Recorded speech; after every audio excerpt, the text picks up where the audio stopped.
যারা এই মুহূর্তে ব্রেকআপের যন্ত্রণা ফেস করছো তাদের জন্য এই ভিডিওটা।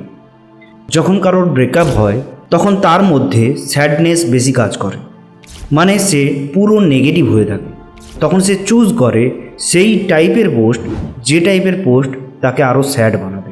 সেই স্যাড টাইপের পোস্ট, স্যাড সং, এগুলো সে দেখতে থাকে। আর এগুলো দেখার ফলে সে দিনের পর দিন স্যাড হতে থাকে, ডিমোটিভেটেড হতে থাকে, ডিপ্রেসড হতে থাকে। দিন শেষে সে কোনো রকম সুখ এবং শান্তি পায় না। সে কোনো রকম ওয়ে খুঁজে পায় না যে এই ব্রেকআপের যন্ত্রণা থেকে সে বেরোবে কী করে বা নিজেকে বের করবে কী করে। তো আমি কিছু পরামর্শ দিচ্ছি, সেগুলো যদি ভালো লাগে তাহলে নিজের লাইফে অ্যাপ্লাই করে দেখতে পারো। যদি অ্যাপ্লাই করে দেখো তাহলে সত্যি সত্যি এটা খুব ভালো করে কাজ করবে তোমার লাইফে।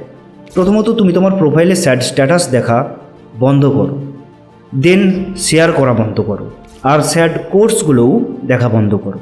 এগুলো করার পরে তুমি পজিটিভ পোস্ট দেখা শুরু করবে, পজিটিভ কিছু দেখা শুরু করবে। যেমন হাসির কোনো শো দেখো, তুমি যে সুপ্রিম পাওয়ারে বিশ্বাস করো সেই সুপ্রিম পাওয়ারের উপরে কিছু পোস্ট দেখো, শেয়ার করো। এগুলো কি হবে, তোমাকে মোটিভেট করবে ধীরে ধীরে, একসাথে নয়।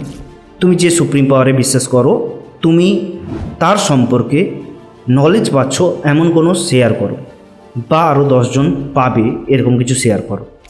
স্যাড সং শোনা একেবারে বন্ধ করো, কারণ স্যাড সং শুনলে কিছু ওয়ার্ড থাকে যেগুলো আমাদের মনে গিয়ে লাগে, আর সেই মনে লাগার ফলে আমরা আমাদের পাস্টকে বারবার মনে করতে থাকি, সেই ওয়ার্ডগুলোর সাথে নিজেদের লাইফকে রিলেট করতে থাকি, আর তখন আমরা স্যাড হয়ে যাই, নেগেটিভ হয়ে যাই।